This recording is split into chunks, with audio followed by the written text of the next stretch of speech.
السلام علیکم سامعین، 23 رمضان المبارک اور 3 اپریل ہے۔ خبر کا عنوان ہے صبح نامہ۔ اس وقت میں 3 اہم خبریں ہیں۔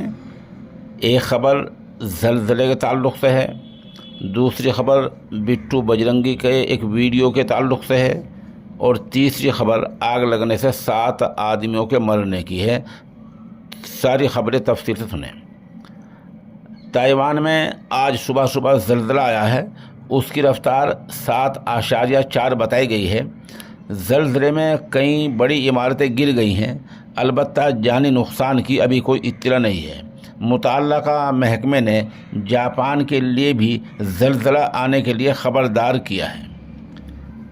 ادھر بٹو بجرنگی کا ایک اور ویڈیو سامنے آیا ہے، جس میں وہ ایک شخص کو ڈنڈوں سے پیٹ رہا ہے اور پولیس والا برابر میں کھڑا ہوا اس پورے ماجرے کو دیکھ رہا ہے۔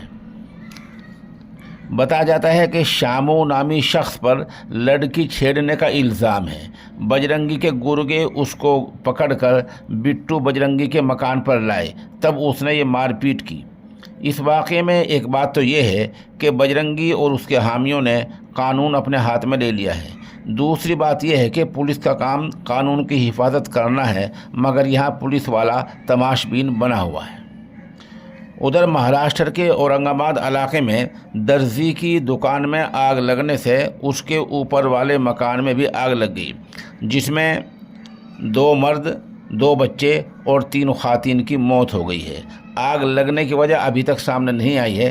پولیس نے ان مرنے والوں کے نام ابھی تک ظاہر نہیں کیے ہیں۔ سامعین، یہ معجون ہے طاقت کا خزانہ۔ اس کی قیمت ہے 3000 روپے۔ جن صاحب کو درکار ہو وہ ہمارے نمبر 96 27 70 90 14 پر رابطہ کر سکتے ہیں۔